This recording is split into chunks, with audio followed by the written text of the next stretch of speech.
교민 여러분 안녕하십니까? 최근의 이자율 하락과 향후 예상되는 주택 가격의 하락과 관련하여 렌트 목적의 투자용 주택 구매에 관한 관심이 증가하고 있는데, 오늘은 이 세컨더리 프로퍼티에 대한 모기지 대출을 살펴보고자 합니다. 많은 분들이 현재 거주하고 있는 첫 번째 집 이외에 추가로 구입하는 두 번째 부동산을 개념의 구분 없이 세컨홈 또는 인베스트먼트 프로퍼티라고 지칭하며 혼용하시는데, 위의 두 가지 개념은 다른 것으로 모기지 대출이나 과세에 있어서 취급에 큰 차이가 있습니다.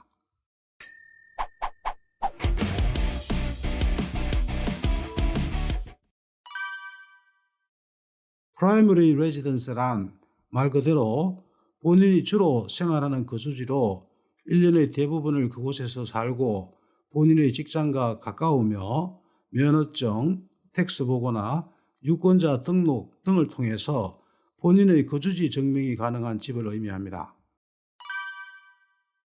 이에 반해 Secondary Residence는 거주를 위해서 구입하는 집이지만 Primary Residence와 달리 연중 내내가 아니라 1년 중의 특정 기간 동안만 거주하는 주택으로서 휴가를 위한 Vacation Home, 직업상 자주 출장을 가는 지역에 호텔 대신에 머물기 위해서 구입하는 콘도 등을 그 예로 들 수 있습니다. 세컨 홈은 모기지의 이자율이나 다운페이먼트 요건에서 인베스트먼트 프로퍼티의 경우보다 유리한데, 세컨 홈으로 간주되기 위해서는 랜더들마다 그 기준이 다르지만 보통 위의 프라이머리 레지던스로부터 최소 50마일 이상 떨어져 있어야 하고 싱글 유닛으로서 본인이 원할 때 언제든지 머물 수 있어야 하며, 그 집에 대하여 본인이 독점적이고 직접적인 컨트롤을 할 수 있어야 합니다. 따라서 임대 목적이나 타임쉐어 형태로 그 집을 소유하거나 매니지먼트 회사에 위탁 관리를 맡기면서 소유하는 것은 세컨홈으로 볼 수가 없습니다. 본인이 그곳에 살아야 하며 그 집을 타인에게 15일 이상 임대하게 되면 그때부터 그 프로퍼티는 렌탈 인컴을 보고해야 하는 인베스트먼트 프로퍼티가 됩니다.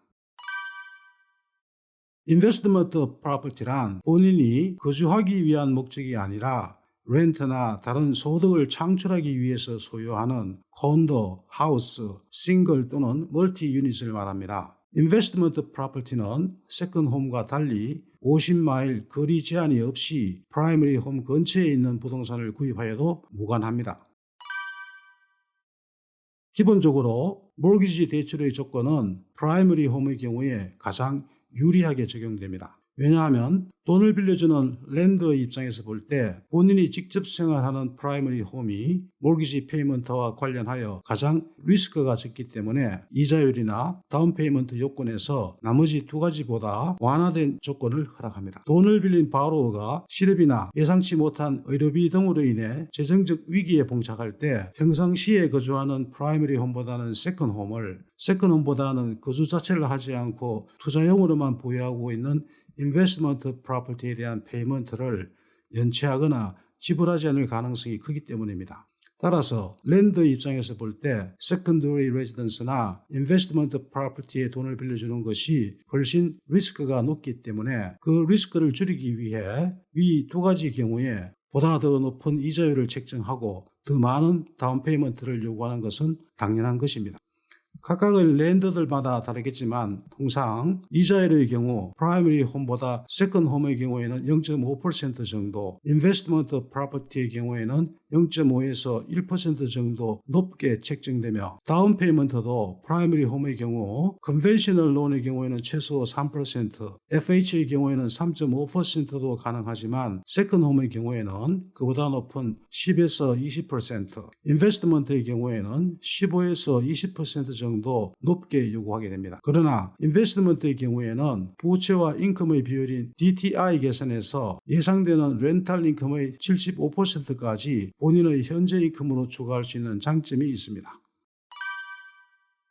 2017년 12월 세법이 개정되면서 공제 금액의 축소는 있었지만 세컨홈에 대한 모기지 이자, 재산세, 그리고 모기지 인슈런스 페이먼트는 프라이머리 홈과 마찬가지로 공제 혜택이 주어집니다. 인베스트먼트 프로퍼티에서 발생하는 렌탈 인컴은 과세의 대상이지만 그 부동산의 임대, 유지, 관리로 인해 발생하는 모든 비용은 공제됩니다. 세컨홈을 임대 수입 목적으로 사용하는 경우에도 그 렌탈 인컴은 과세의 대상이며 세금 공제와 관련하여 복잡한 세법 문제가 있으므로 그 전에 반드시 회계사와 상의하시기를 권합니다.